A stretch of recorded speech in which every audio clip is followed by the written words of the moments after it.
राज्यात धर्मांतरण विरोधी कायदा लागू करण्यात आला आहे। राज्य सरकारनं महाराष्ट्र धर्म स्वातंत्र्य अधिनियम 2026 हे धर्मांतरण कायद्यासाठी आणलेले विधेयक कोणत्याही एका धर्माच्या विरोधात नाही, असं आज मुख्यमंत्री फडणवीसांनी विधानसभेत बोलताना स्पष्ट केलं। या विधेयकाच्या तरतुदीनुसार आता सक्तीचं धर्मांतर, इच्छेविरुद्ध धर्मांतर आढळून आलं तर कठोर कारवाई केली जाणार आहे। 7 वर्षांपर्यंत शिक्षा आणि 5 लाखांपर्यंतच्या दंडाची तरतूद या विधेयकात करण्यात आली आहे, असंही ते म्हणाले।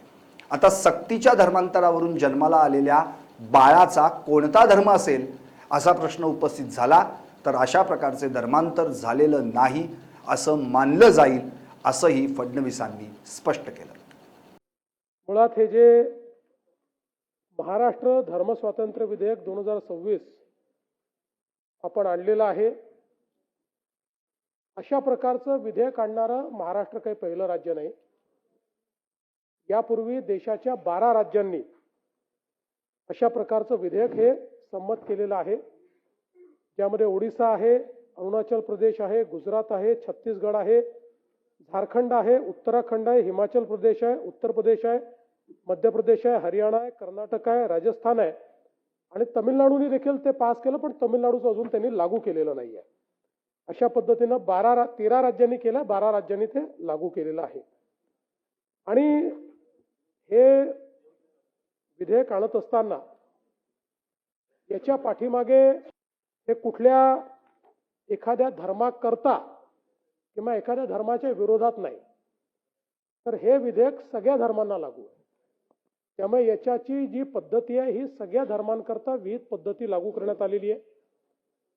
मुळामध्ये राज्यामध्ये अनेक वेळा धर्मांतरणाच्या मुद्द्यावरनं काही वेगवेगळ्या धर्मातल्या विवाहाच्या विषयातनं कायदा आणि सुव्यवस्थेची परिस्थिती निर्माण होते आणि मग ही परिस्थिती निर्माण झाल्यानंतर त्या संदर्भात इफेक्टिव्ह कारवाई करणं याकरता आत्ता आपल्याकडे जे काही प्रचलित कायदे आहे, भारतीय न्याय संहिता असेल म्हणजे जुना IPC किंवा जे इतर कायदे आहेत, त्या कायद्यामध्ये सुस्पष्ट तरतुदी नाहीत। त्यातल्याच तरतुदीचा आपण अवलंब करतो। उदाहरणादाखल फसवणुकीचा आपण त्या ठिकाणी अनेक वेळा अवलंब करतो, पण स्पेसिफिक या विषयाकरता जर तरतूद असली तर अशा प्रकारच्या अडचणी निर्माण होत नाही।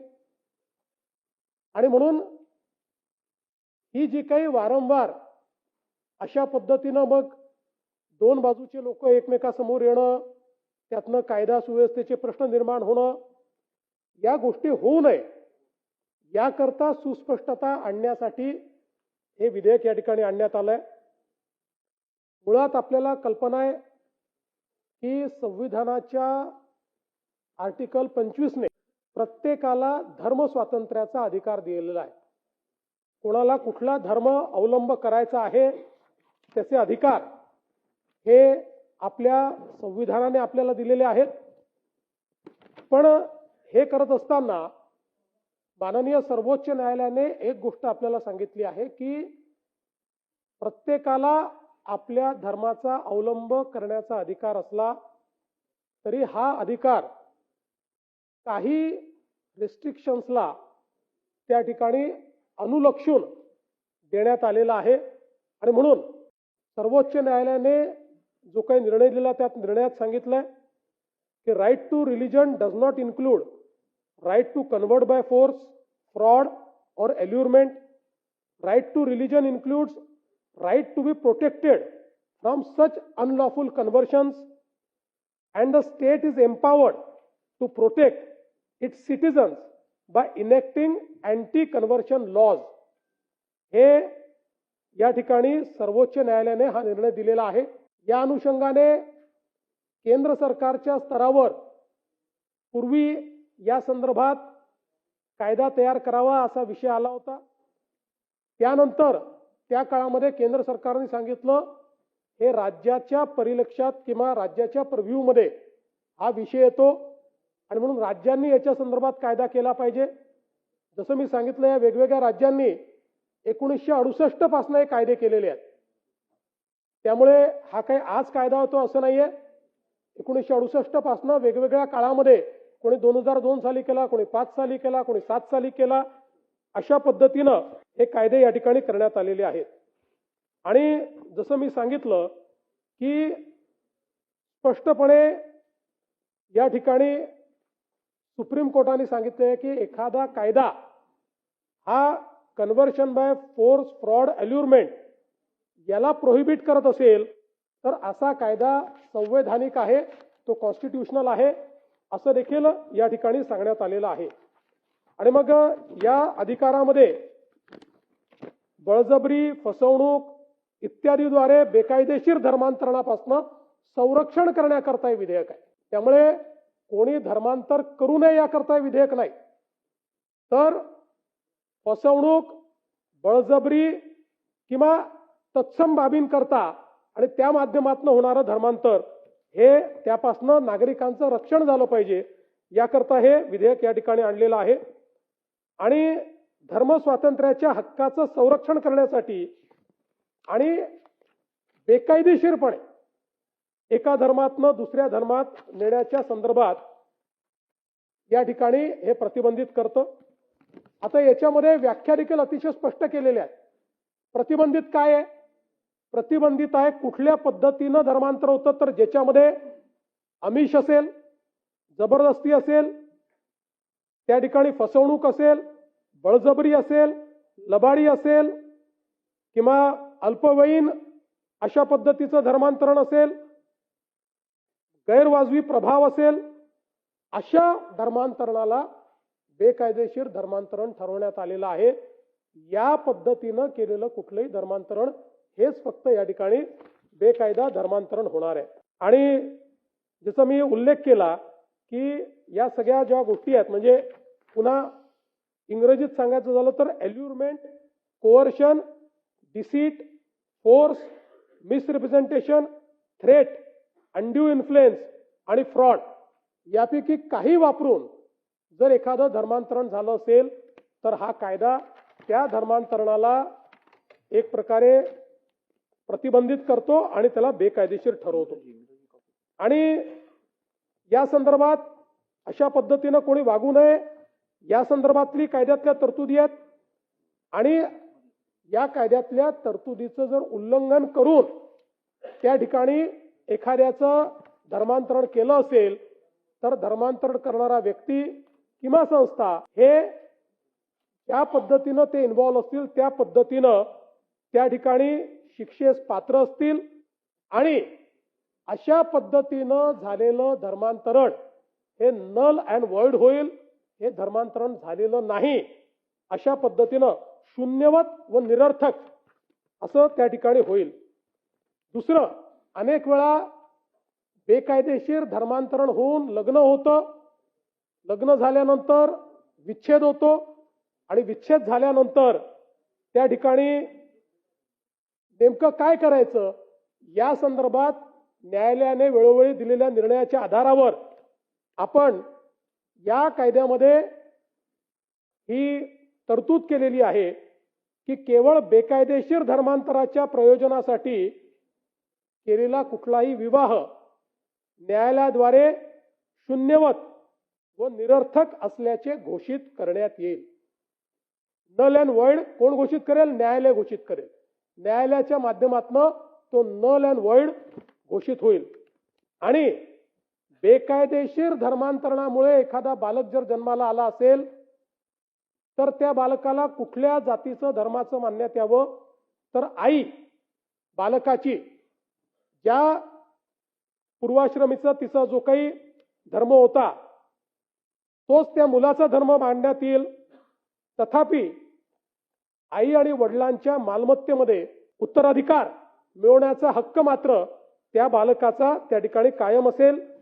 आणि भारतीय नागरिक संहिता 2023च्या कलम 144च्या तरतुदीनुसार मेंटेनन्स करता ते हकदार असतील.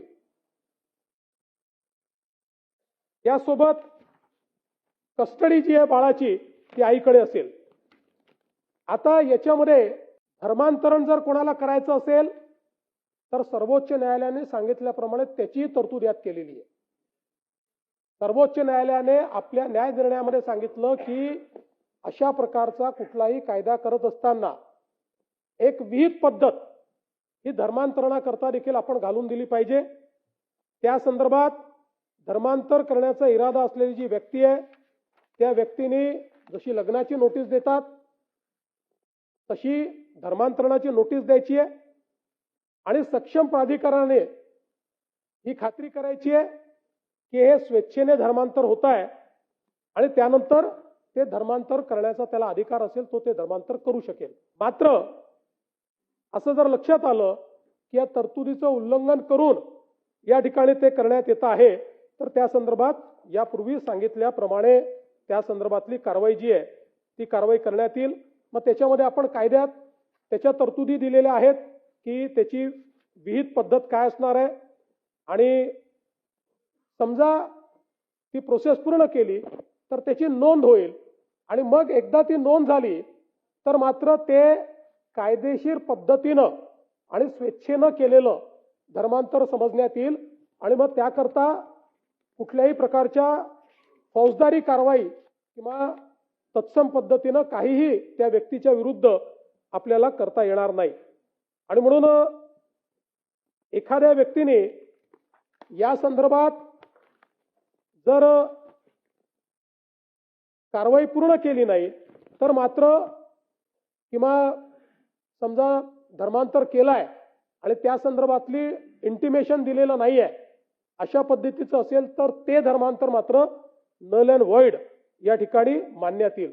आता एखाद्या व्यक्तीला जबरदस्ती त्याचं धर्मांतर केलेलं आहे अशा पद्धतीची तक्रार देण्याच्या संदर्भात व्यक्तीचे आई वडील भाऊ बहीण अथवा अशा व्यक्तीशी रक्ताचे किंवा वैवाहिक किंवा दत्तक नाते असेल अशा कुठल्याही व्यक्तीला त्या ठिकाणी ती तक्रार देता येईल.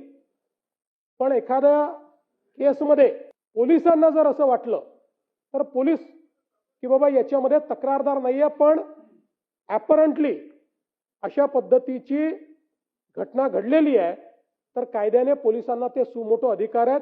त्या केसमध्ये पोलीस ते करू शकतील. अन्य केसेसमध्ये याच्यात पॅन्डोरा बॉक्स कुठेही उघडलेला नाहीये तर जवळचे रक्ताचे नातेवाईक सभागृहाची वेळ कामकाज संपेपर्यंत वाढवण्यात येत आहे. त्याच असेच व्यक्ती हे या संदर्भात जी काही तक्रार आहे ती तक्रार करू शकतील आणि मग त्या संदर्भातल्या गोष्टी आपण या ठिकाणी दिलेल्या आहेत. याच्यामध्ये मग अपराध जर घडला असेल तर त्याच्या शिक्षा दिलेल्या आहेत ज्याच्यामध्ये 7 वर्ष कारावास आणि 1 लाख रुपये दंड आहे. अज्ञान मनोविकल व्यक्ती असेल किंवा अनुसूचित जाती अनुसूचित जमातीची व्यक्ती असेल तर त्या केसमध्ये 7 वर्ष कारावास आणि 5 लाख रुपये दंड या पद्धतीनं ते करण्यात आलेलं आहे.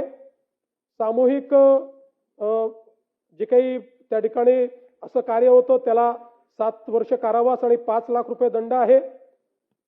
आणि दोषसिद्धीपूर्वी दुसरा अपराध जर केला तर 10 वर्ष कारावास हा या कायद्याच्या माध्यमातून सांगण्यात आलेला आहे. आणि या कायद्याचं उल्लंघन करताना संस्था जर जबाबदार सापडली तर अशा पद्धतीनं त्यांच्यावर कारवाई करण्याचे अधिकार हे शासनाला त्या ठिकाणी देण्यात आलेले आहेत. त्यामुळे बाकी अनुषंगिक बाबी आहेत, बाकी दुसऱ्या काही बाबी नाही आहेत. त्यामुळे एकूणच जर आपण बघितलं तर हा जो काही कायदा करण्यात आलेला आहे हा कायदा कुठल्याही एका धर्माच्या विरोधात नाही. धर्मांतरण हे जबरदस्तीनं आमिष देऊन फसवणूक करून दबाव आणून त्या ठिकाणी करण्याच्या विरोधातला कायदा आहे आणि त्याचे जे परिणाम होतात ते परिणाम त्याच्यातनं उद्भवणाऱ्या अडचणी या अडचणी दूर करणारा हा कायदा आहे. आणि म्हणून मला असं वाटतं की अनेक राज्यांनी हा केलेला कायदा आहे. राज्यामध्ये हा कायदा केल्यानंतर अशा प्रकारचे अनेक प्रश्न जे उद्भवतात आणि त्यातनं लोक आपल्या हातामध्ये कायदा घेताना दिसतात, कायदा सुव्यवस्थेची परिस्थिती निर्माण होताना दिसते. असं न होता या कायद्यामुळे पोलीस आणि जी काही शासकीय यंत्रणा आहे त्यांना कायदा आणि सुव्यवस्था राखता येईल आणि ती राखण्याकरता त्यांना कायद्याचं पाठबळ या निमित्ताने मिळेल आणि म्हणून माझी या सभागृहाला ही विनंती आहे की या संदर्भात ज्या काही वेगवेगळ्या प्रकारच्या अफवा आहेत त्या सगळ्या अफवा बाजूला ठेवून कायद्याच्या लेटर आणि स्पिरिटमध्ये 100% संवैधानिक पद्धतीनं हा कायदा आपण मांडलेला आहे, म्हणून सभागृहाने याला मान्यता द्यावी अशी माझी विनंती आहे.